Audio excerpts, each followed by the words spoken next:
Okay, everybody. It's beginning to look a lot like Chris Mahana Kwanzaa. Welcome to another episode of the Self-Aware Millennial. I am your host, J.Mix. If you're a real one, leave me a cute review on Apple Podcasts. Now, as you were just listening, you probably heard the new podcast opening song.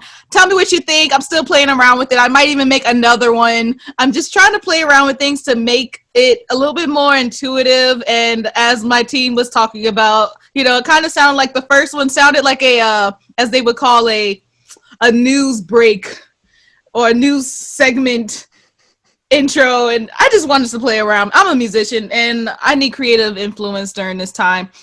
So tell me what you think, and I hope y'all enjoy the rest of these wonderful openings. And just know that every single time you hear it, it's still the same podcast. It's just a different song. Anyway, I'm saving my birthday recap for next week because that's when I'm going to be talking about my favorite moments from the Self-Aware Millennial this year. And if you have a special moment, please email me and I will read it aloud during the show. And that'll also include, and a lot of people have been kind of getting on me about it. I've had great comments and bad comments, but I'm supposed to be, you know, doing a little birthday suit photo shoot soon. And people have their thoughts as they usually do. And I know for me, it's something I've been wanting to do for a very long time. And I'm very comfortable with my body. And y'all gonna get comfortable with it too. So that's all I gotta say on that. All right. Well, I also want to give out a quick disclaimer just so y'all are aware. This episode is dedicated primarily to highlighting educator experiences during COVID-19, but we will also cover some ground on the perspectives of current students and parents with school-age children. I wanted to get this episode out to y'all during the holiday break so that we all can have time to reflect on the current conditions of schooling during COVID-19 and make informed decisions on what needs to be done to ensure the conditions will, in fact, improve for the upcoming year. Hello. Now, I want to give a quick thank you to the over 40 educators, students, and parents that gave me feedback for this episode. It was so much, it was so overwhelming that I don't know if I'm going to be able to put everything in this one episode, but I will make sure to put the big highlights on my Instagram page in quotes so that y'all can have these discussions with each other together amongst a larger audience of educators that are around the country, around the world. So with all that, I wanted to introduce my wonderful guest for this episode. I was just going to say Andy squared because it's like the first and probably only time I'll ever be able to do that. But this is Andrew Szypula. Did I say that right? Yay!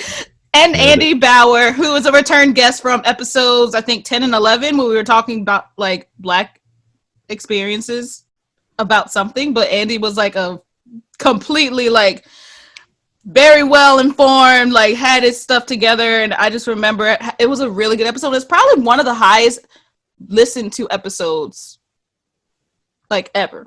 So that's great. Sweet. They enjoyed your opinion. And Andrew and Andy are educators. And so do y'all want to give a quick background on like what y'all do? You don't have to give the school name if you don't want to, but what do you do there so that the listeners know what you are about? Sure. Andy and I go way back. We were actually roommates in undergrad, where we both got our education degrees, and then he moved down to New Orleans in 2012, 2013? 12, yeah, 12. 12. And a couple years later, after I went and spent more money on another piece of paper. I teach at the university level in New Orleans. I primarily work with marching band and non-music majors at the college level. But that's pretty much the extent of what I'm doing just at the university level. Okay, cool. Yeah, as Andrew mentioned, we both studied education. We both studied music education, and so I moved to New Orleans. It was the first place I got a job, and the job was actually teaching math, which was a trip. But I wanted to be in New Orleans, so I took the gig, and so I taught for a year in an alternative school in St. Bernard Parish. I was teaching high school math, and then the next year I got a job at a pre-K through 8 school in New Orleans East. The school was just opening up that year. And so the building was brand new. The students who were coming there hadn't had a music program before, and they hired me to start the music program there. So yeah, just teaching kids to make noise. Awesome. So outside of being educators, who are you? How do you identify? Like, who would you say, like, if someone was asking you, didn't want to know anything about like what you actually did for a living, what would you tell them? It's like the movie Drumline. That's usually the stuff that I lead with, because that's just what everyone thinks. They're like, oh, marching band's like Drumline, right? Drumline the movie, Nick Cannon. There's different types of marching bands. That's not that. Yeah. Aside from being an educator, I guess we would call ourselves artists. A lot of different musical projects. Myself, I'm a percussionist. I've played with everything from playing drums at a piano bar on Bourbon Street to the Louisiana Philharmonic. So I kind of cover it all. And newly, Andy and I are both amateur woodworkers now. Hey, that's awesome. A small, I don't know if you can really call it a wood shop, but it's just some tools on my patio, and we've been making stuff. That was our quarantine hobby. Lovely. Yeah, as you know, I kind of think of myself as like what is that phrase? Like a jack of all trades when it comes to music. So like I teach, I write, I perform. I'm producing a record right now for some friends of mine, which has been really cool. And sometimes I definitely feel like a master of none, and I sort of like get on myself about that. But I basically like to do everything you could do with music. And I guess you could say I never like went full steam ahead with one of those things, which maybe would be the way to go. But I do kind of a little bit of everything. And then, like Andrew said, we've been woodworking. Most of our hobbies are the same. We ride motorcycles, spend a lot of time with those, and yeah. And you have the same name, so it's like we have the same name. That's awesome. We guest on the same podcasts. Right. What else can you do? So how are y'all feeling about your personal experiences as educators during this time in particular? I can say without hesitation that this is the worst year of my career. 100%. And it's just because, COVID, both within education, but also just within our society, I really feel like it didn't cause many problems, but it exacerbated all the problems that we already had. And so a lot of the challenges in education with inequity and just trying to, ensure that my kids have access to the things that they deserve, all like those problems have been just blown out of proportions now tenfold. So it's really hard to educate kids. And especially with music, it's, we can't do live performances like we used to. We can't, there's a lot of what we do as music educators that we can't do right now. So it's been a tough year. It has been a tough year. See, this is interesting, and I knew it was going to kind of be this way, Andy, because you know how the situation is at my school. Right. Where I don't think that there's any two better examples of opposites in New Orleans. Whereas you felt like it's the worst year of your career for a lot of reasons, and I'm sure we'll get into them. But for me, I mean, obviously, we're not doing a lot of the things that we normally do either. But I don't think that my school has felt the lack of support that yours has. Part of that, I think, is because at the university level, oftentimes the band programs are their own department, which is the case at my school. So we control our budget, we administrate everything. So when it came time to make all these changes, we were the ones at the steering wheel. So it's actually turned out, I think, obviously the goals have to change, and the goalposts have definitely shifted to just be way closer, because everything kind of has to be a lot easier for a number of reasons. But we've been able to adapt and create content for our students and create a curriculum that I wouldn't say it checks all the marching band boxes, but it definitely checks the experience box of them being, in the ensemble and playing together. And that's it's really important to acknowledge how privileged my school is to be able to do all that. And it really just comes down to anonymous donors threw down millions of dollars for us to be able to have our semester in person this year. Yeah, and I think that's the thing for many of private schools. I mean, well, shoot, not okay. I shouldn't say private schools, even though that's mostly the deal in New Orleans, I think. But I would say predominantly white schools as well. Yeah. So in this regard, so you find that it's different for you, Andrew, but it's manageable because of that support. Right. In Andy's case, you don't have that same support, so it's a nightmare. Yeah, and it's not like the lack of support right now is not for lack of trying or lack of wanting to support. It's that no one has the resources right now, at least within the education world that I'm working in. And so the biggest resource, and the one that I think has impacted me more than any other this year, is just staffing. Like, with us having to figure out all these new virtual systems, our school, and now we're hybrid, so different kids are in the building on different days, but everyone still has the option to go virtual. And with all this happening, there's just not enough teachers to do everything.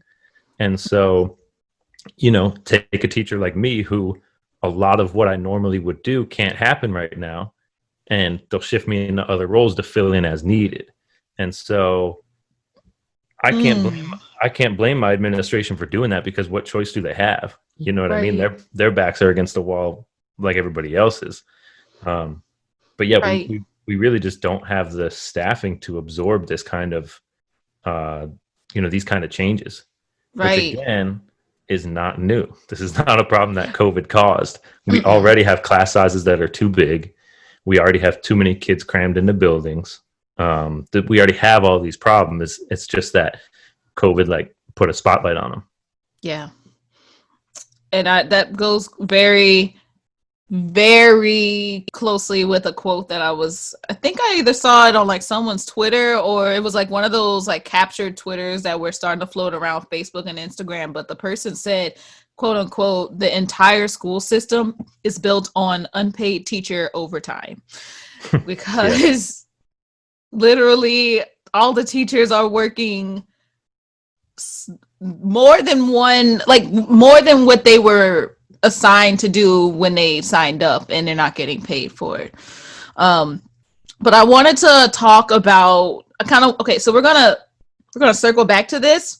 I would like to talk about quickly, there's a new segment that I have started called Phased or Unfazed, and we reflect on current event news that make folks uncomfortably phased or uncomfortably unfazed. I wanted to talk about this just because I just literally saw the information about this within the last hour, and I was like, "Ooh, this would be good to talk about." Only because this does affect what's going to happen in the future. The first doses of the Pfizer Inc. COVID vaccine are being distributed to healthcare workers at Ochsner as of today. There's a picture of the chief of nursing, Debbie Ford, of her receiving the first shot. I think the governor was there and everything. But this was on NOLA.com if you're interested in checking it out. But I'm going to read a little excerpt. It says the Pfizer vaccine requires 2 doses exactly 21 days apart.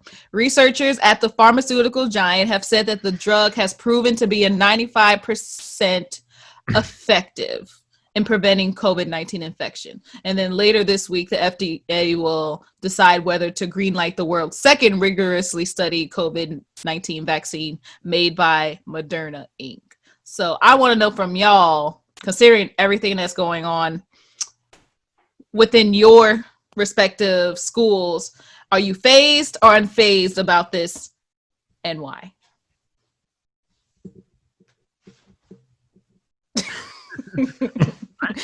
I'm pretty phased. It's it's a monumental event. It's like if you try to attribute it to another moment in history, it's when they discovered the cure for polio, or I know that this kind of just happened pretty recently with what was the one?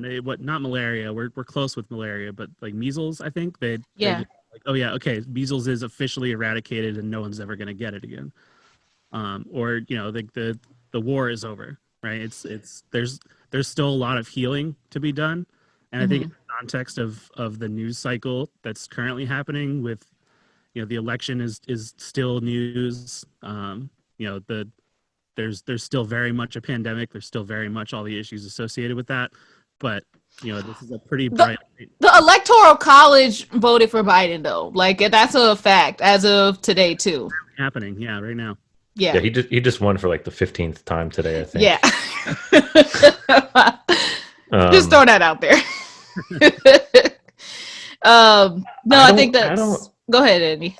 Oh, sorry. I was gonna say I don't know. I'm leaning towards unfazed by it just because I think it's still we still have a long road ahead, and so it's definitely an exciting sign. But the two things that trip me out about it, one are this is like a mega fast tracked vaccine. Agreed. So I certainly don't want to be in the first round of people getting it. Mm-hmm. I'm gonna get it. But I want to find out that that is not going to mess me up more first. Right. Round of iPhones when they come out. Yeah. But the other thing is, look at how horrifically we handled access to testing and stuff on a national level, and so I think access to this vaccine is going to take a long time to trickle down to the communities that we live and work in. You know what I mean? Yeah. Or at least that I live and work in. I think. Yeah.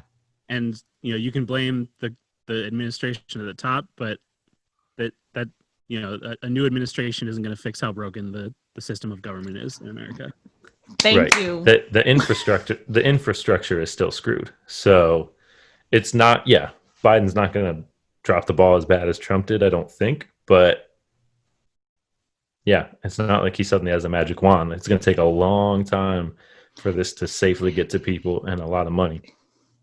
And honestly, and I mean, y'all know me, I'm a revolutionary and I don't believe in the government for most things. And I really think that we should not be depending upon the government so much to keep us like safe. And we should definitely be more community oriented. In this case, I mean, yes, it's COVID-19, the vaccine like has to be distributed and, they have the biggest part in like accepting the COVID vaccine and everything. But I don't know, just for me, I'm just very much like especially when we pinpoint politicians as to why certain resources aren't there. I'm like, if they're not doing it, you have to make it yourself. I know it normally takes them to like maybe get the okay, but like, I don't know. I've seen so much within the last couple of months of just community taking care of each other. And I know it's possible.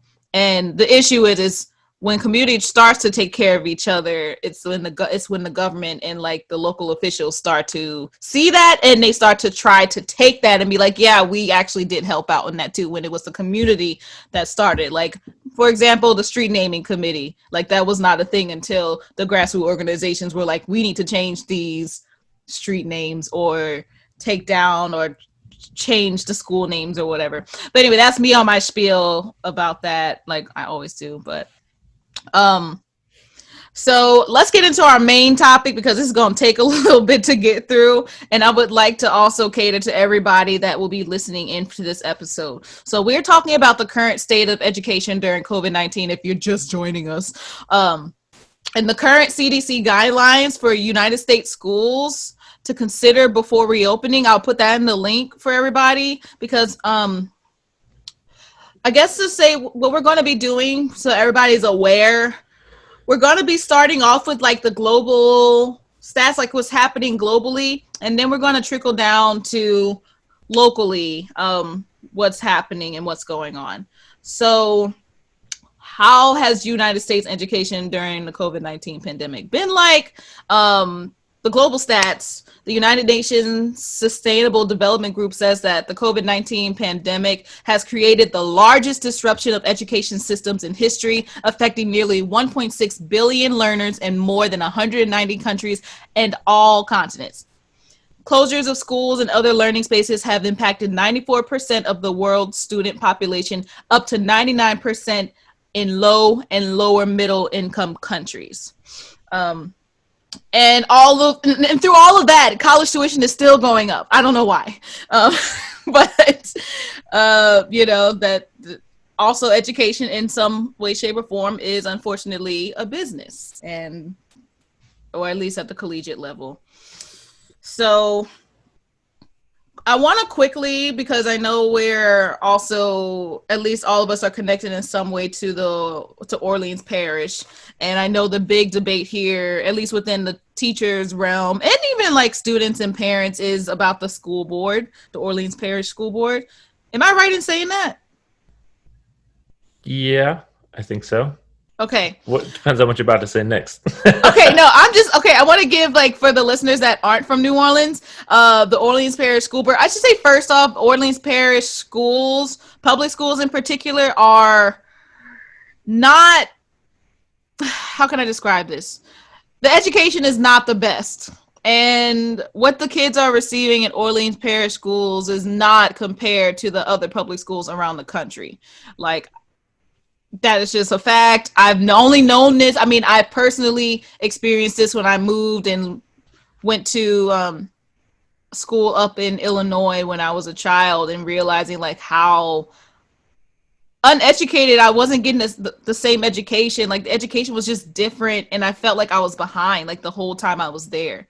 But also noticing like the kids that I was around and like what they were learning in the public schools while I was up there, I was like, dang, we didn't start learning about that until like 3 grades later or something like that. So just knowing that everybody's at a different learning level just kind of gave me pause into thinking like, yo, New Orleans schools needs to catch up.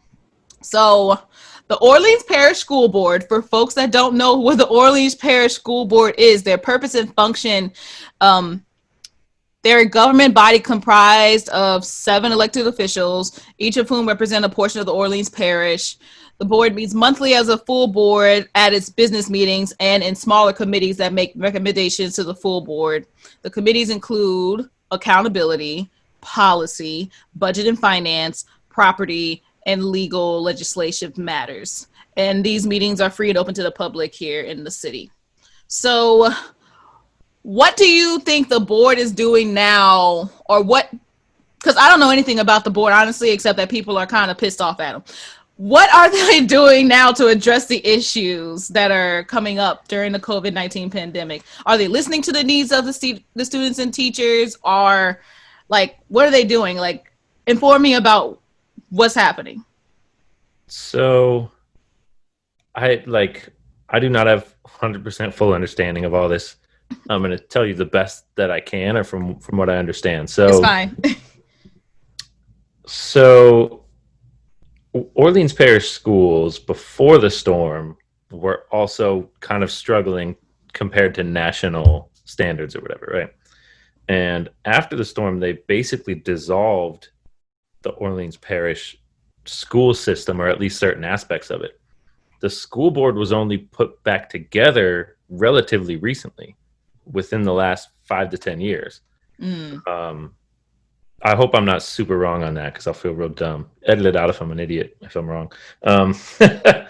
But so basically, so the school board now exists again, but the schools that they're governing are mostly charter schools, almost entirely charter schools, actually. Yes. Actually, as of a couple of years ago, I think it's 100% charter schools. And the charter schools can all govern themselves, basically. Is that correct? So the charter schools have always had different, there's a lot of stuff that public schools are required to do, or like rules they're required to abide by, that charter schools also have to. But there's also some areas where charter schools have more leeway, more freedom than traditional public schools do. Most notably, in my opinion, being that you don't have to have a teacher certificate to teach in a charter school. So the thing, interesting. Yeah. So the thing recently that, in my opinion, it is really problematic with the way they're handling this. Again, I've been working in New Orleans schools for 8 years. It used to be that the school, the CMOs, they're called charter management organizations. It used to be that they pretty much did what they wanted. and the school board sort of advised them or whatever, and the school board like was in charge of like a certain amount of oversight, but these CMOs had a tremendous amount of autonomy.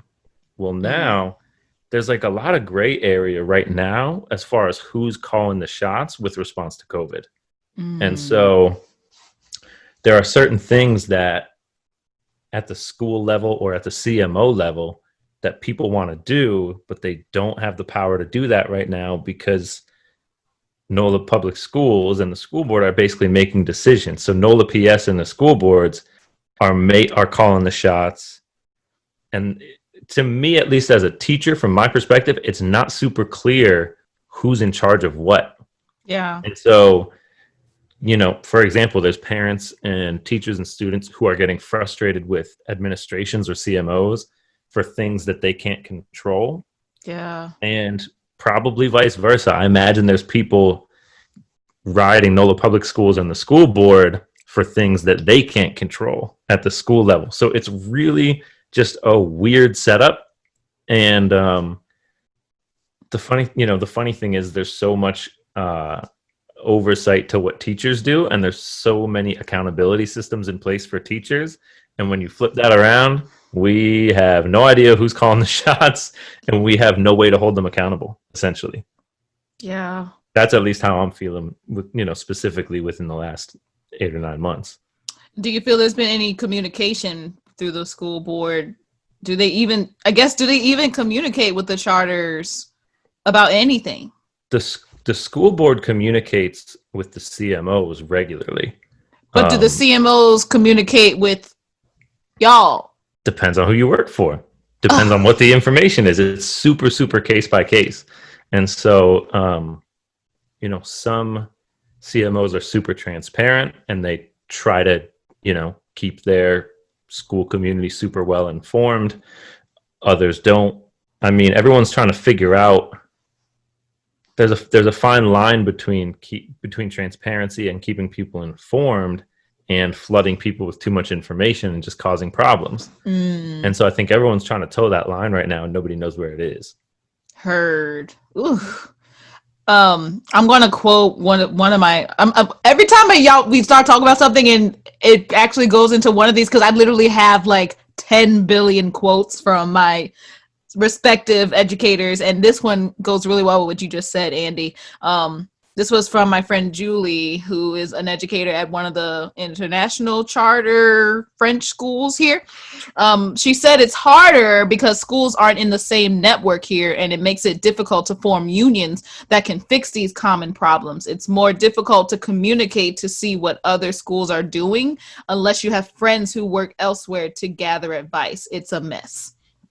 So in that regard, it's like you kind of fend for yourself. You kind of have your community here in this school, and if you're lucky to have a friend or two in another community at another school, you can kind of bounce ideas off to see what they're doing. But the other thing is because I think all of these charters are, I guess, more independent. Everybody has a different means of education in general when it comes to how they are educating their students, because not everybody has, like you said, the resources to, like, not all the kids, I'm guessing, in some of these schools have the means to go virtual.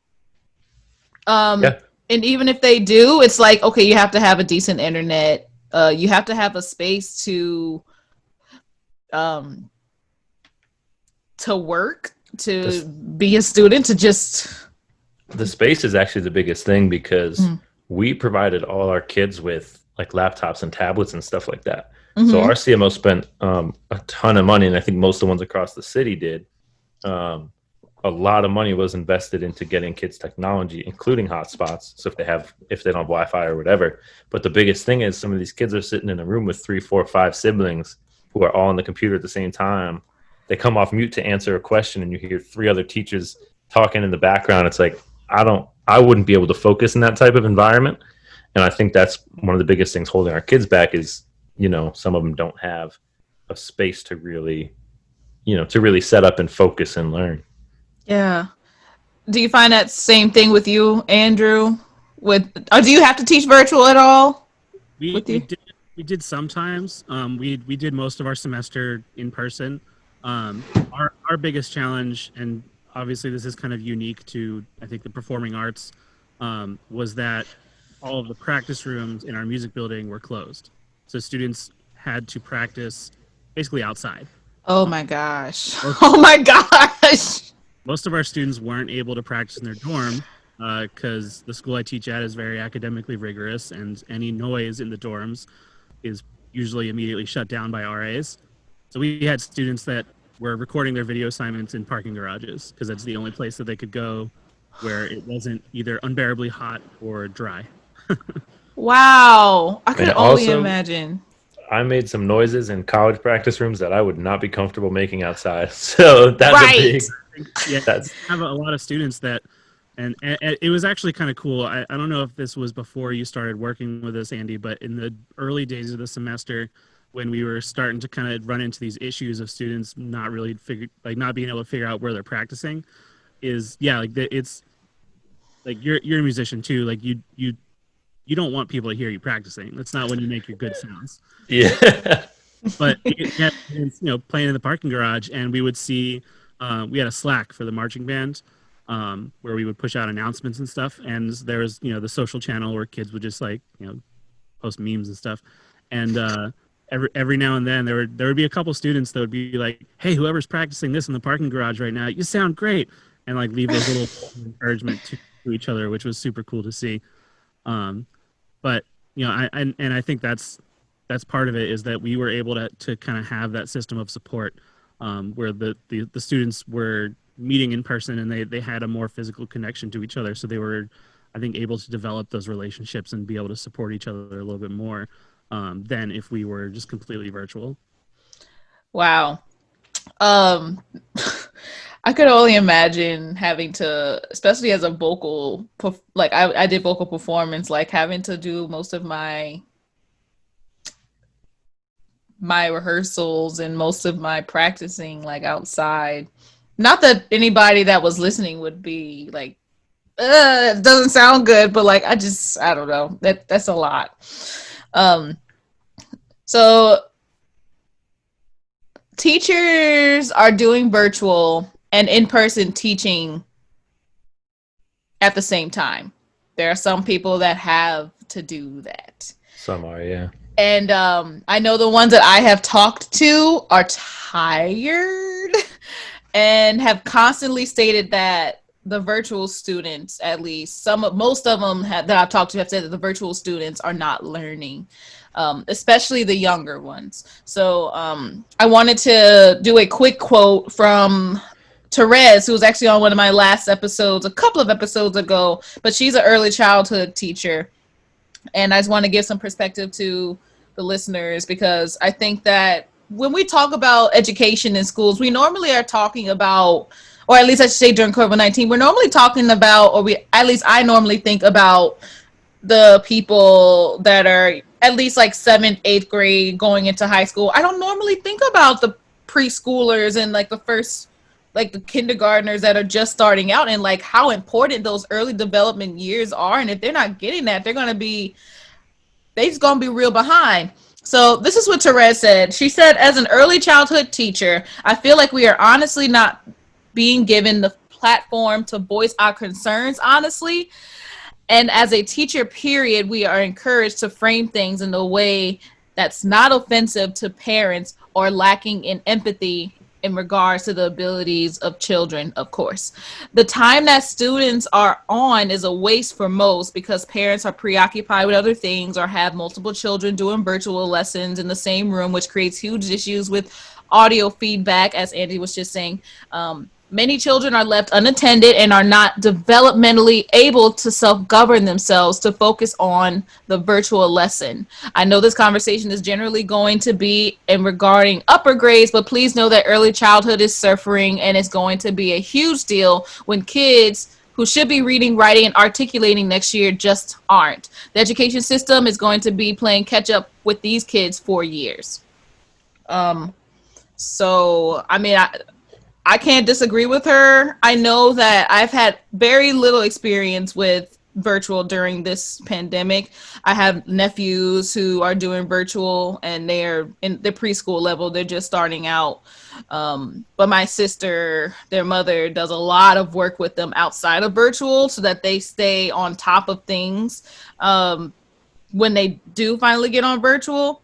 And I don't know, I find that at least for them, they are learning better. They're learning more in virtual that at least my sister feels they probably would not have learned nearly as much if they were in person, which is interesting. So when I think about the whole virtual aspect, I think that some people do learn better or can learn just as well in virtual, but some can't. I guess it just depends on like how you function, how you like to learn, I guess. I could be wrong, but I think what your sister was kind of getting at, because I read her comments and stuff, is it's a little bit easier to differentiate for kids when they're not all in the same space. So Yes. when you have kids in the same classroom who are on very different levels, it's really hard to push all those kids the way that they should all be pushed.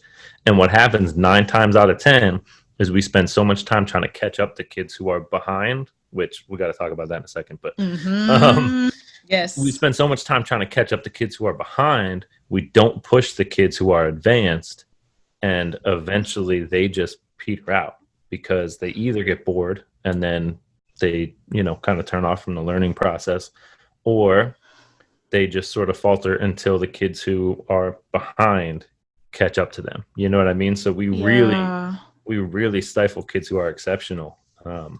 And again, that's not a new problem. It's not. That's always been the case. Yeah. So I think if you're someone who has kids who are fairly advanced and you have the time to help them, they're probably benefiting. Yes. The kids who are on the flip side of that, whose folks are working or maybe aren't able to help them, are suffering just as much as those kids are benefiting. So exactly. Have any comments, Andrew? Yeah, no, I'm totally on board. I mean, and there's some schools, like Andy said, this is not a new problem at all. There's, and I remember when we were getting our ed degrees, that I think it was in our inclusion class where we talked about, students with learning disabilities, students with physical disabilities, and how to accommodate for them in the classroom. Gifted and talented students were part of that, right?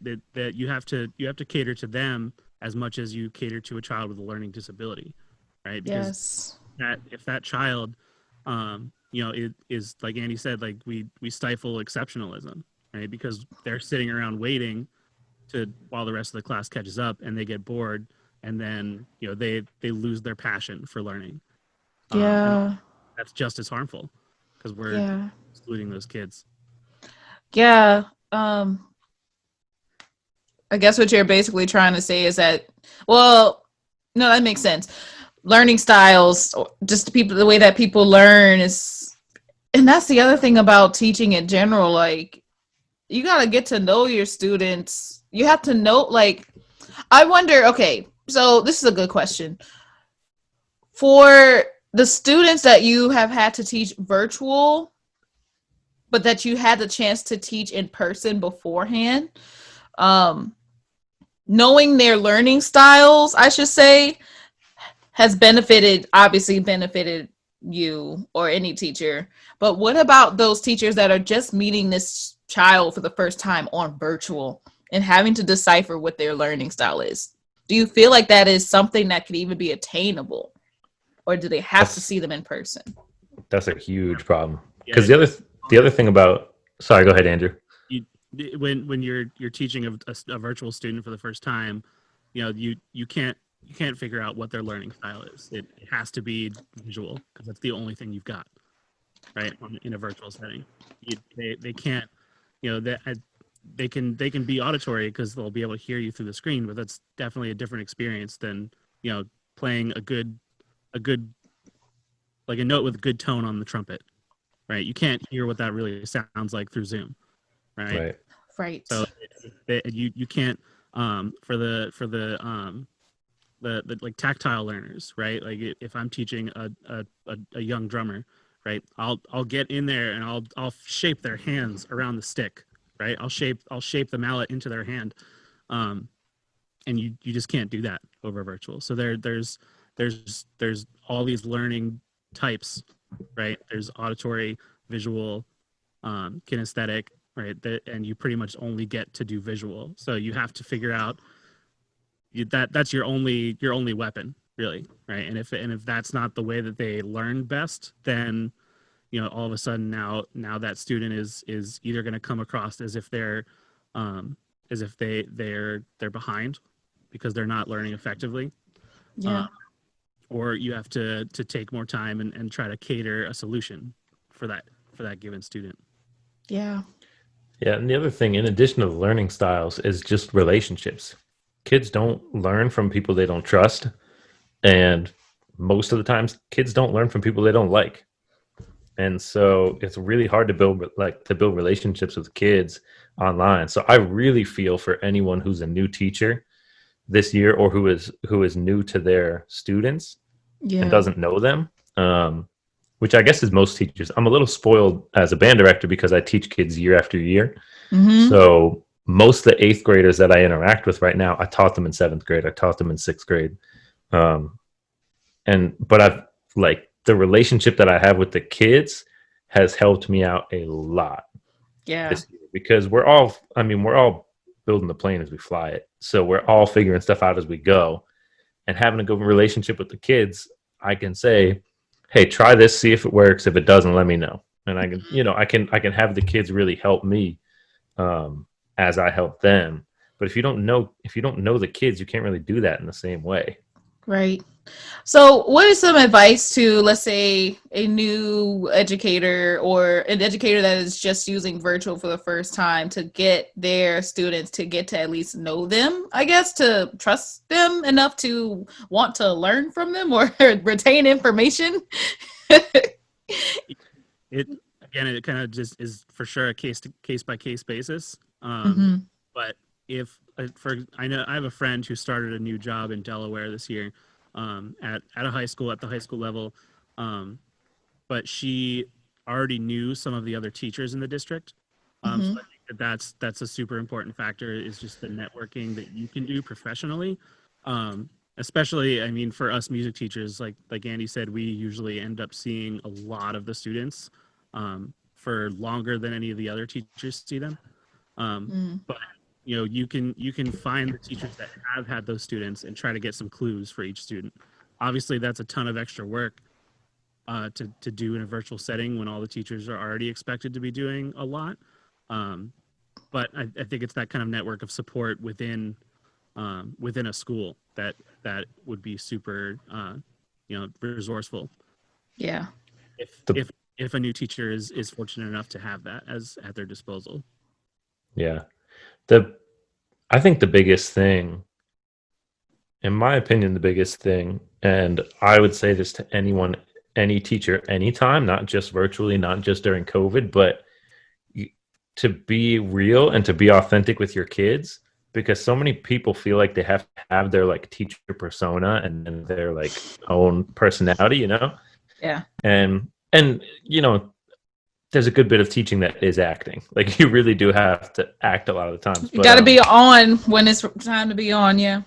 Right. But you really have to be authentic with your kids, because if I show up every day smiling and laughing and acting like everything's sunshine and rainbows right now, knowing that it's not, they're not going to trust me. You know what I mean? And so I tell I level with my kids all the time. Just today, we have to remind the kids who are in the building to pull their masks up a lot because they'll have them down under their nose or down here, whatever. And I always tell them, I'm like, look, I get it. It sucks. I know, I'm sick of wearing mine too, but we have to do it to keep everybody safe. And they respond a lot better to that than you just telling them over and over again to do it. And if I pretend oh, see, just wear your mask like me, it's great, no kid is going to buy that. Yeah, they see right through it. That's the thing. Kids aren't stupid, and you got to treat them like human beings. Exactly. They're human beings, and they're human beings, and some people get too far on their, power trip or whatever of I'm the teacher, you're the student. Yes.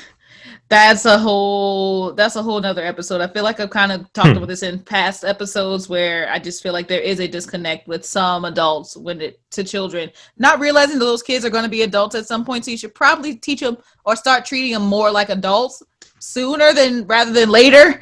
But Yeah. again, another episode. I want to quickly kind of highlight some of my folks that are listening that not are only just students, but they're also teaching at the same time. So like student teachers or teachers that are also like in school that are like having to do both, which I feel I could only imagine how I think stressful that would be, especially if they're doing fully virtual like all day and every day. And that's another thing I want to talk about. Just the stressors and overall, I know one of my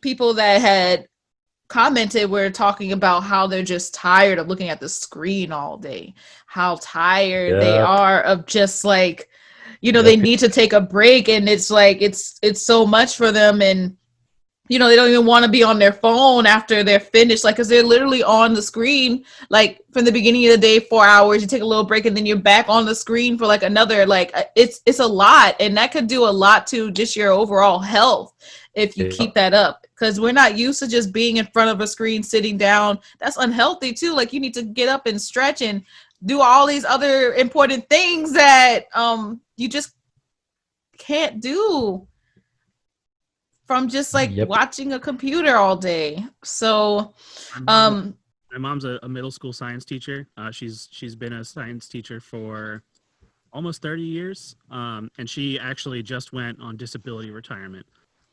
She's had multiple surgeries on her back. From a lot of it's from standing around in the classroom, but then all of that became super exacerbated when she was at home teaching virtually. She cannot sit upright in a chair for long periods of time, and that's literally all she had to do. So she would the week before she quit, she had to turn off her video so she could throw up, and so she didn't throw up in front of her kids because she was just so much. My gosh. She's super bummed about it because she's a lifelong teacher. She always wanted to be a teacher, and she's only 55, so she's young. And now, she had to make that difficult decision to end her teaching career. A lot of it because of the pain that she was in from virtual teaching. I tell you, well, I'm so sorry to hear that. And I guess, do you think that she will return if things get better, or it's legally, I don't think she'll be able to, because she's going on disability retirement so that she can collect a paycheck. Which is important, obviously, and the school number one owes her that for a half a lifetime of teaching. But she's probably going to teach like online classes. She's been doing like University of Phoenix classes for several years. She's a middle school science teacher, but she has her doctorate in administrative education. So she's been teaching education courses for a while. But she, like I said, she's a lifelong teacher. She's going to continue to teach one way or the other. But I don't think that she'll return to the classroom, no. Gotcha. All right, well, that's that. So I wanted to quickly just talk about the students who are also teachers that are doing student teaching, because I think it's an interesting perspective to be in, or an interesting position to be in, only because, you're getting taught by a teacher, obviously, for some of your time, but you're also having to teach other students also. So I think there's an advantage in a way, because you can like kind of weigh out the pros and cons of being taught and seeing what works and what doesn't, and imply that in what you are teaching your students virtually. I should also mention, I'm talking about teachers and student teachers that have to teach virtually in particular. But if they have to teach virtually and in person, that's even crazier. And I don't even know if I want to go into that at the present moment. I I do have a student testimonial I would like to highlight. This is from Caitlin. She said, our jobs expect us to be more flexible than ever, and being a full-time online student is not respected by employers, while also professors do not respect the fact that students are also working. I never really thought about that. I wanted to talk about that just for a little bit. Because I know I just like completely just switched from student teachers to just students, but I think this is an important testimonial only because I didn't personally think about like, you know, how much students are working. And I think it's because, and I should also mention something about it being like you're in your personal space where you normally just like chill, like having to use that same space to study, to take class, and then like you're basically like doing your whole routine virtually, and it's like hard to separate those two, especially if you're not, I should say, privileged with an area where you can like, you know, do your work here and like chill and do whatever over there. And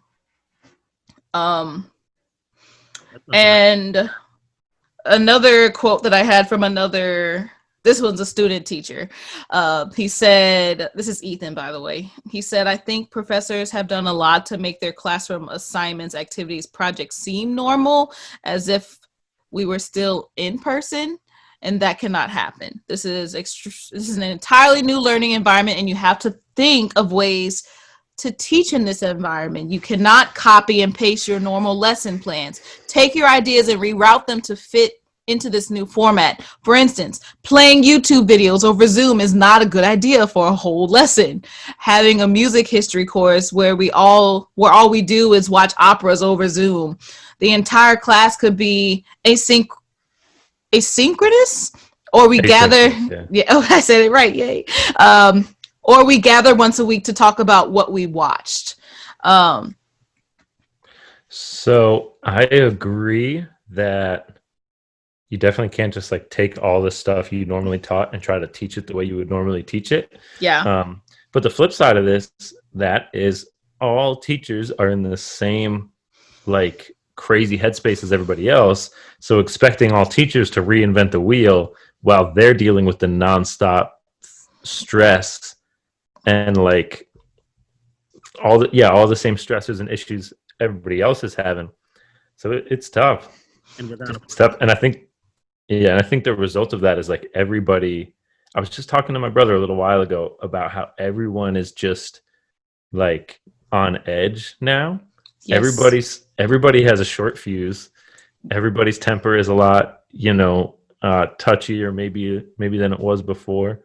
So that cumulative effect of 9 months of our bodies being in like low key fight or flight mode all the time. Yeah, it's just building up. So it's tough. There's really no right answer because you can't just teach things the way you normally taught them, but also we have to be reasonable with what we expect teachers to do right now. At any level, Yeah, absolutely. I think that goes back to that support network, and for a lot of that, and I see a lot of this with public schooling where, I'm at my folks' house in New Jersey right now, and my mom is telling me about the kind of stuff that she's had to deal with. It's a Title I school, so it's underserved, but a lot of parents. And Andy, I'm sure that you run into this sometimes, parents that have a very combative view of teachers and think that teachers are just babysitting their kids, or that, kids that are having to learn virtually and their parents having to supervise them or walk them through things or anything like that. Parents think that that's not their responsibility. When, there's all this like us versus them and he versus she and all of this kind of binary behavior, when kind of going back to what we were talking about in the beginning with more of community building, right? Like teachers can do a lot better if, rather than a student saying, you shouldn't do it like this, you need to do it like this, if we could get together and have the resource to be able to have a larger discussion about, okay, we know that there's no playbook for this. We know that every student learns differently. Let's figure that out. But we didn't have time to do that. Everyone Yes. all of a sudden went online in March, and the summer, it was literally every week there was a new plan based on what was happening in the news. And by the time August got around, we were like, oh shit, here comes students, and we don't have a plan. Yeah. And there was never really an opportunity for the community to come together and really figure out what's going to work best for everybody. Yeah. I agree 100%. And what I personally wish had happened is I wish at the start of this school year they said we're virtual for the first semester. We're virtual through December, because like our kids start at the beginning of August. If we were 4 months into doing a fairly consistent routine and teaching things with the same platforms, we would have a lot of kinks worked out right now. And there would still be issues. There'd still be kids who didn't have, a great space to learn. And there'd still be, a lot of issues would still exist, but we would have had the time to work out those issues. What happened instead was there was such a big push to get kids back into buildings. And that came from a lot of different places. It came from parents in a lot of cases. It came from the government. It came from all over the place. But this huge push to get kids back in buildings, what happened instead was we did virtual for like a month. We're kind of starting to get the hang of it. Then we went hybrid for another, depending on what school you're at, couple weeks or another month. And then a different hybrid schedule comes along. And then when you are hybrid, if someone in your grade level or your class or whatever tests positive for COVID or exposed to someone with COVID, well, then you're back to virtual. Yeah. But now we're jumping back to a virtual system that doesn't have the kinks worked out. Right. And so there's just been no consistency. Yeah. And so really, I wish that at the beginning of the school year, at least for like K-12 schools, that they just said, we're going to play it safe. We're going to be virtual through December. We would have stuff working pretty well by now. But instead, there's been so many changes that it's really hard to keep up with. And I'll tell you, as on the administrative side, definitely probably not at the level of making decisions for an entire school system, but on the administrative side of our band program, we would spend an entire day on the phone trying to figure out what the new plan was every week, every other week, and we would lose all of that time to be doing our jobs because we had to figure out how to do our jobs this week again. So it's again like that. It's that lack of kind of communication between the people making the decisions and the people on the ground. That there's those breakdowns in communication, and that just causes a whole lot of issues. Yeah, because like you said, there's no playbook for it, and so it's hard for people or organizations to make confident decisions, and that I think is a large part of what's led to the whole confusion of the whole situation. Where is NOLA Public Schools making this particular decision? Is my CMO making this decision? Did my principal make this decision? Where is it coming from? Who's it coming from? And there's absolutely no way that school-based administration could communicate all of that clearly to us. It's impossible to make the decisions either. What's that? Nobody wants to make those decisions. Yeah, and that's the thing. And no one wants to be held liable. Yeah. There's so much freaking litigation in the United States that it's like no one wants to get sued for something 6 months, 1 year, 10 years down the road. And I think that's part of why there's been a lot of indecision. I wonder, and I'm thinking about this because we're obviously talking about the bigger things, the bigger logistic things that are happening within these schools from the administrative side, from the board side or whatnot. But I think that's where things get lost sometimes because we're supposed to be focusing on making sure these kids have the best education that they can have. So, but I guess yes, having the resources isn't part of that. But I wonder if it would be so nice if those board people, everybody that's up there that has not been in actual school for decades, actually just sat down with a student and asked them what they needed, and see if something would be sparked upon by that. But there's so much I would. And no, go ahead. You're good. And student teacher. Earlier when I was talking about kids being behind and using air quotes, and I said we were going to come back to it, like one of the things that's really frustrated me so far this school year is like they haven't suspended standardized tests yet, and kids do Oh my not gosh. taking standardized tests right now. Now in the spring they suspended LEAP and EOC and stuff like that. Most states did. It was unquestionably the right move. But now we're back working under similar conditions. I mean, numbers wise, it's worse now than it was when we left in March. Yep. And so we're working under similar conditions, but they haven't suspended testing yet. And so, you know, my school, the last 3 days we've been doing in standardized tests, internal ones, but these are the ones that give us the data to prepare for the end of year tests required by the state. So it's like, that's a big one where if everyone sat down and said, what is best for kids right now? Standardized testing is not it when there's already so much stress in their lives and already so much stress in the world. Yes.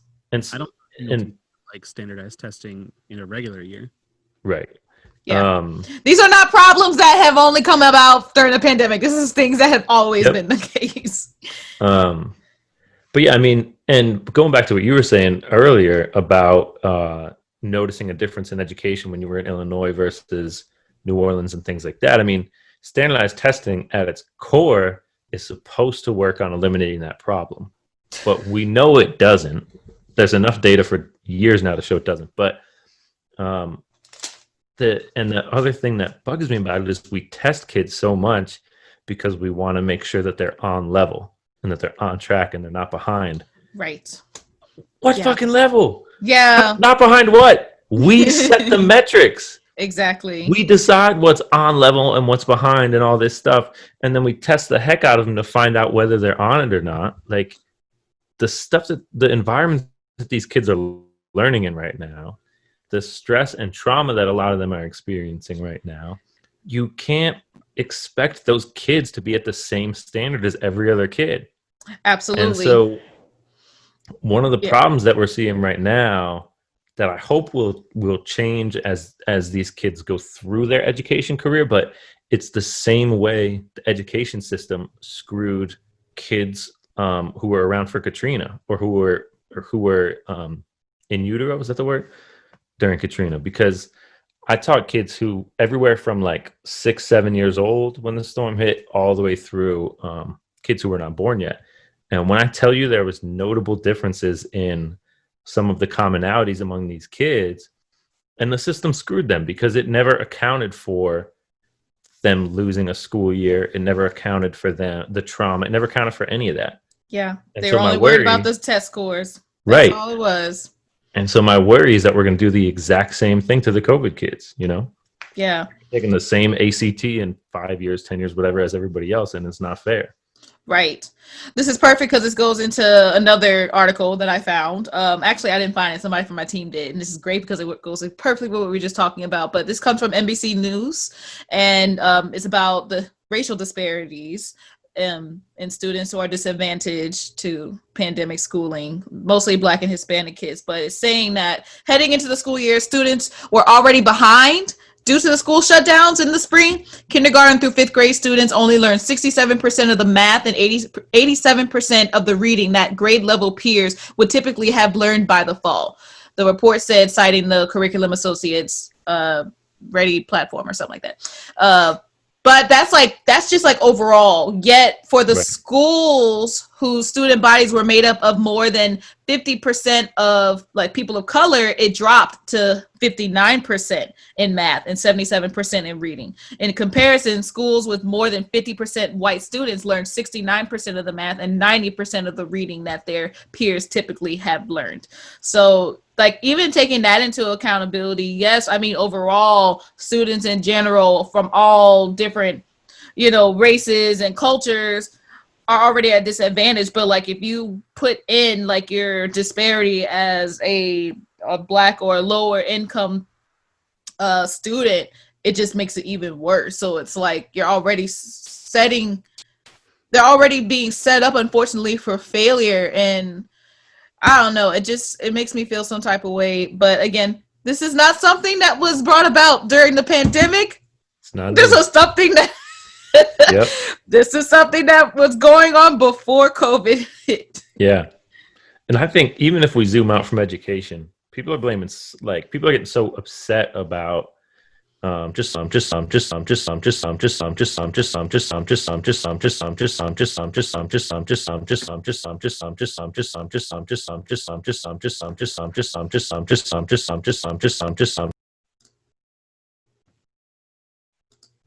Did that just happen? I had to mute you because it was weird. Like it was weird. We got Wait, hold on. Everything's weird now. What is happening? Damn, I was like saying shit too. I had to. Well, I muted you. Can you hear me? I can hear you, but barely. Here we go. All right, hold on.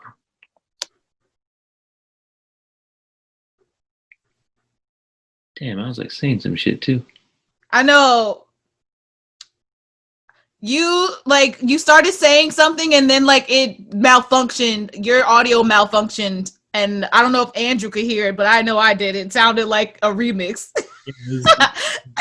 You said. Oh man, you stopped the remix? I mean, it was about to be dope. I'm sure that Zoom Zoom definitely caught it, so I'll definitely go back and look at it. But what were you saying? Oh, wait. I think it's working now. Okay. I think I'm back. Sorry for all of that. You know what it was? My GarageBand track ran out of track. Really? Yeah. Is that a thing? Apparently. I don't know. Wow. It stopped for one reason or another. Huh. But now it's back. Let me press record. God damn it. I don't need to hear a metronome while we talk. But now it's not recording. What the hell is going on? It's saved, right? Yeah, I have that one. I started a new one. Now it's not recording. Oh, maybe I didn't press the record button. Well, shit. Now I gotta try and. Sorry, Theo. Now I gotta try and make. All right. It's okay. I think I'm back. Everything's working again. So shit. What was that? What were we even talking about? You were talking about. Go ahead. I remember. So, even if we zoom out from education, most of the problems that people are so bent out of shape about, they already existed, and COVID is just making them way more obvious and way worse. Like, our economy was already screwing small business owners. It's not like all of a sudden everyone's buying from Amazon and that's caused by COVID. Our healthcare system was already garbage. Right. Why it's overrun and overwhelmed so easily. So yeah. COVID sucks and it's terrible and it's killed a lot of people. Like, not trying to make light of how bad it is, but the impacts that it's having on us, besides the obvious, like, if you get it, medical impacts, beside that, it's like the impacts it's having on us are all impacts that people were already feeling to various degrees. Right. And I wonder, like, a lot of people are like, they're thinking about it in the way of, okay, it's not like if you get COVID, it's when you get it, because at this point, who knows when the vaccine is going to be available for. I mean, obviously it'll be available for educators before it's available for somebody like myself. So I'm just preparing myself. I'm hoping that I never catch it, but I can't say that. I can't pretend like it's not going to happen. So I need to prepare now in case I do. So we've been basically not backstabbing, but backlashing the education system during COVID. But are there any perks or anything that the school systems, or just everything is getting right? Some positives that you have experienced during this, even if it's one thing. I do think that again, I definitely am speaking from a place of privilege because of the resources that my school does have. But I was talking to somebody about this today, a public school teacher actually here in my hometown, that he's done the back and forth thing between in-person and virtual, and trying to create your curriculum around this. and making those adjustments to kind of take what can you effectively do online, right? What can you effectively do with restrictions? So for example, in my program, it's a marching band. We weren't able to perform live on the field. We weren't able to do drill. So we stood still and we played our music. But two positives that came out of that, we pre-recorded all of our halftime shows.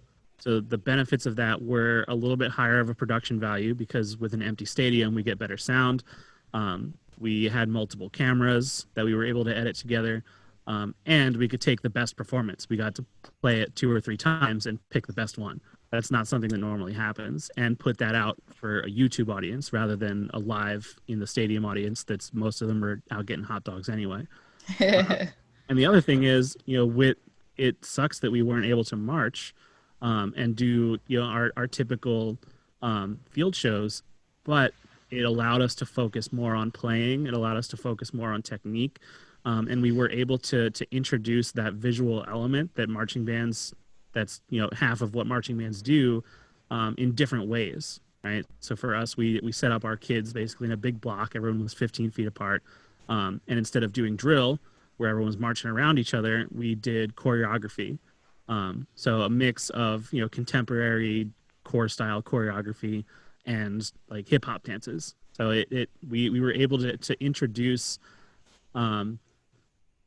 different facets of our program. We were able to focus on and kind of hyper focus on them for the semester. Now the caveat to that is all those when it comes time to march again, we're going to have to start from square one. Right. On marching technique. So we're doing our best to try to focus on the things that we know we can do well on virtually or in whatever restrictions that we're working with, so that hopefully by the time we need to catch up with all the other stuff, they'll have a really solid foundation on one thing, so we can spend less time on that and more time on the stuff that we need to catch up on. Yeah, there's definitely been some it feels weird to call them benefits. I think I would just say like things that I think will stick after we go back to more normal education. But a lot of the online programs that we've been using in my school, the first couple times we used them, I'm like, wait, this is cool as hell. We should have been using this before, So there's definitely some online platforms that we've learned about that will be good for just effective teaching, period, moving forward. Specifically in the world of music education, or at least as a band director, I know a lot of folks in like the K-12 band world have been focusing more on fundamentals this year, because normally what we do in our job is spend our entire career trying to find a balancing act between teaching our kids good fundamentals, teaching them how to play the instruments really well, how to read music, all these different skills, and getting them ready for performances. And like you mentioned earlier, bands are such a huge part of the culture here in New Orleans and are so important to the city that the performance expectations are really high. Yes. And so, if you're a high school band director, you're expected to have them out there every single week at football games, looking and sounding great. You're supposed to prepare them for Mardi Gras. If you're running a good complete program, you're working on concert music. You have a brass band that's learning the traditional brass band stuff and hopefully gigging. So you have all these different things, and you're constantly balancing. Like every day you have to decide, are we going to work on these scales, or are we going to tighten up this song that we have to perform tomorrow that doesn't sound that good? Mm-hmm. And so, every director is always trying to find that line. A lot of us go too far to one side. A lot of us go too far to the other side. But that decision has kind of been taken away this year for the most part. So yeah, I'm not really able to work with my band right now because of the various restrictions that are in place and because of the way that my school needs to use me right now. But a lot of the directors I know have put a lot more into the fundamentals this year, which hopefully isn't a bad thing. Right. I mean, hopefully that pays dividends, and hopefully also they all, we all get better at teaching those things, and we incorporate them more in the future as well. But that's been one small silver lining, I guess, in the band world. Yeah. And thinking about just like, I know there's a lot of students, at least within the New Orleans spectrum, that are in band programs, that do perform for Mardi Gras and whatnot. I wouldn't say all of them in particular take up this after they leave high school, but for those that do go into college with it, do you find that they have those enough fundamentals to, I guess, make it through a college program? Do you feel?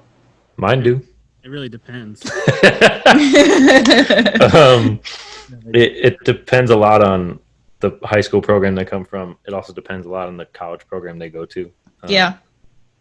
But it just depends, and it depends on the student too. Some of them take that stuff seriously and really learn it, and some of them don't as much. Yeah.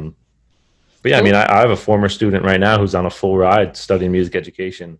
Yes. At Talladega College, and so I have another former student who is studying music performance at Southern right now. So they're getting out there and doing it. Love it. Awesome.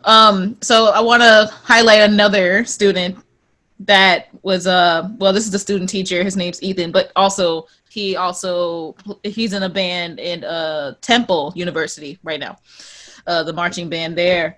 Andrew went there and taught them. Got my master's from there. Oh my gosh, that's so cool. Well, this is a Temple student, but he also teaches. So I'm gonna make sure that I'll get y'all linked up. It's actually Theo's brother. So no kidding. Yes. So Ethan said okay, so he's talking about his teacher right now, but he said that his teacher students are enjoying being virtual because the toxic school environment and in-person bullying in the hallways is gone.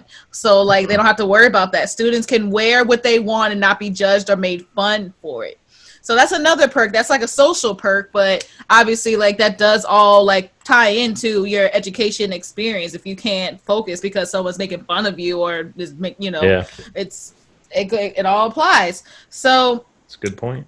What are some immediate changes that you believe can be made to improve this situation that we're in right now? Even though it's temporary, what do you think can be done right now? If you could change it right now and they would actually apply this and do it, what would you do? Or what do you think? Yeah. Man. Like even if it's a small change. I got one. The people who are making decisions need to listen to teachers more. And that, again, not a new thing with COVID, but like the school board should be meeting regularly with teachers, and maybe they are. Maybe I'm just not one of those teachers. I don't know. But like they need to be listening to teachers. Teachers should be calling the shots right now. Period. Like we're the ones on the ground. We're the ones who are seeing what works and what doesn't. We're the ones whose lives are literally at risk when we're in the building with all these children every day. So teachers should be calling the shots right now. Period. And I don't feel like that's happening. Thank you. You have anything, Andrew? I was going to suggest, some sort of way for everyone to talk to each other. In more podcasts. Hey. Actually, that's honestly been there. There's a podcast. I'll give them a shout out. It's called Tutti, a podcast for music educators run by two graduates from University of Delaware. Oh, cool. And they've been covering a lot of cool subjects. And I think their most recent episode is how to teach band during a pandemic. That's yeah. So yeah, and any educators, and I think it would be intersectional too. I think that any educator could listen to that podcast and learn something from it. But having some sort of network. I know we talked a little bit about, we should be doing professional development. We should be talking to people from other schools, or I've had to reach out to people from other schools, be like, hey, what are you guys doing? Like, are you guys doing it right? Is anyone doing it right? Because there's no playbook, and the only way to develop one in the time that we need to develop one is for everyone to just talk to each other all the time. And there's been a couple of initiatives at the collegiate level where a ton of colleges and universities and even some like music manufacturing corporations got together and basically commissioned a study called the Performing Arts Aerosol Study at the beginning of the pandemic, because we all needed to know, is it safe to play an instrument right now? So a bunch of schools, a bunch of like NAM, big music organizations, educational organizations, nonprofits, they all got together and they said, all right, let's commission a study. And the University of Colorado did it, and they've been releasing it in phases. And that's where a lot of us got the directives. All right, we need to play with bell covers on our instrument, right? We need to, stand 6 feet apart, but like trombones need to stand 9 feet from the person in front of them because they're slide. Vocalists need to wear a certain type of mask. These masks work better than others, right? So all of these guidelines that, since a lot of people got together and said, this is what we need to know, and we're going to put up this much money, the big boulder in the way of it, we're going to put up this much money to be able to find out these answers and give them to everybody for free. So this study is available for everybody. So if there's more of that, not just for music, but for early childhood education, for like inclusion education, right? So the more that we can get people together to talk about and to figure out the problems at a very large level that we can then disseminate to as many people as possible, then we get more people on the same page, and we can all build that community and get better at it together. Lit. So I have another like winding down question, because obviously this subject kind of gets everybody up in arms and gets us a little bit more anxious and just overall just grinds people's gears. What are you doing self-care wise before and after class to like just keep yourself wholesome and your mental health kind of sane? I know Andy and I do this, but one of the things that I've consciously trying to do, especially since, so my schedule, I'm working from home during the week for all my administrative duties, but then when we have rehearsals, I go on campus. And I try as much as I can to ride my motorcycle to campus, because it's just one of those things that I know, it feels good to me. So finding time to do stuff that feels good. Andy and I started woodworking, which I guess is another silver lining, is that without our strenuous gig schedule, we've had more time for hobbies. Yeah. And I don't know if this super applies to a lot of educators, but definitely to band directors and people that coach sports. People that have a lot of after school responsibilities suddenly have a lot more time on their hands. Yeah. This is the first time in my entire education career that I've worked 8.5-hour days. I've never worked at 8.5-hour days before, because we always have rehearsal after school. And at my school, we rehearse after school every single day of the week. It's like part of the after school program and stuff. So normally my days, like from my first meeting until I'm done with kids, are 10 hours. So it's at least 10.5 or 11 if I'm lucky, for my normal days. So it's definitely been kind of nice having a little more time. That in and of itself has been cool. I've also been working on other musical projects that I wouldn't have the time for before. Like, it's still relatively safe to work in a studio, if everybody is smart about it. And so I just got lucky with the timing that a friend of mine asked me to produce a record for his band. I guess we started about 2 months ago maybe, and we're going through the spring.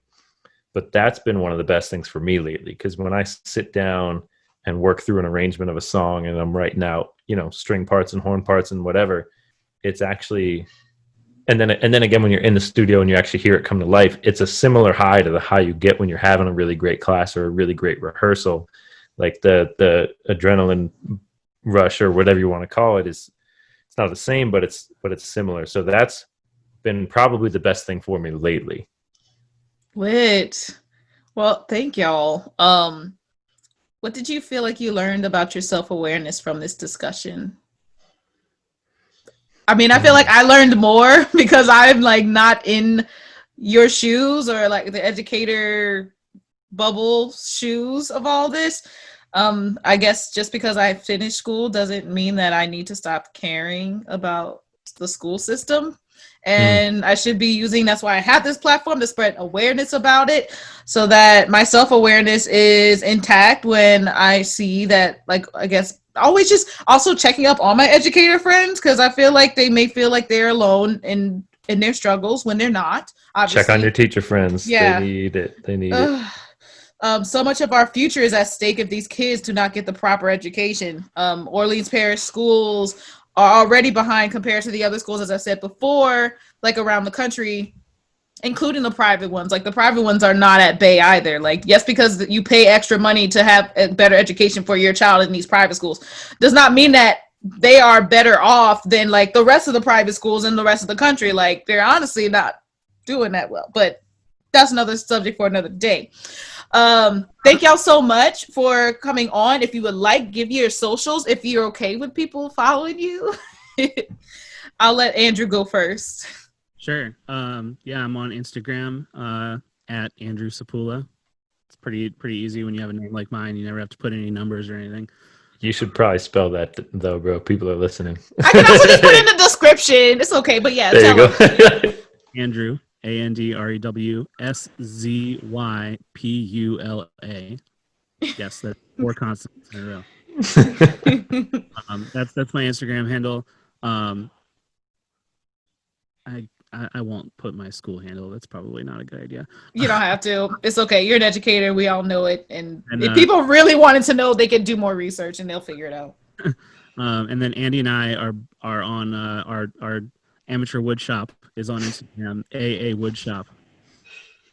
Yes. Andrew, AA. Yeah. And I recently got an Instagram for right? the first time.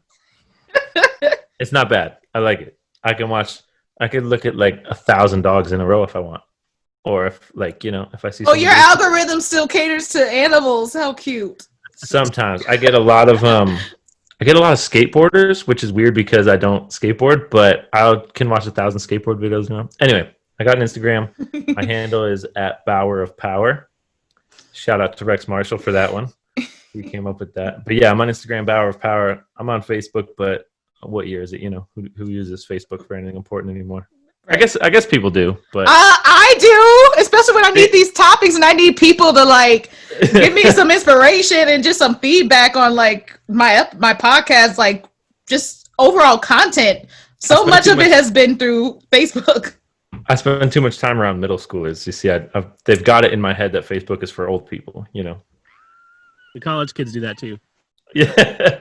It's true though. It really is. It's honestly become like for the older generation. Anyways, you could cut all that out. Just put my Instagram on there. All right. Well, if you enjoyed this episode, everybody, share with your friends, share with your educators, share with your imaginary friends. I don't care. Just share it with somebody. And if you're on an Apple podcast, give this podcast a nice review with some 5-star decor. And also the Self-Aware Millennial relies on monetary support from the community to be able to deliver these episodes to you every week. So if you have the means to support, please consider joining my Patreon, where you will find personalized footage such as highlights from my most recent birthday photo shoot, in-depth reflections about my life as a Black millennial femme, and full exclusive releases of bonus sex and non-monogamy inspired episodes that you've been hearing the previews for at the end of each show. That'll be a great Christmas gift to me if you would like to join that. It is www.patreon.com/theselfawaremillennial. Thank you, Andy Squared, for joining me for this episode. Thank y'all again so much for joining me for another episode of The Self-Aware Millennial, and enjoy this bonus preview from my Patreon. Happy Christmas, Hanukkah, Kwanzaa, everybody. See you next week. Bye. Get it.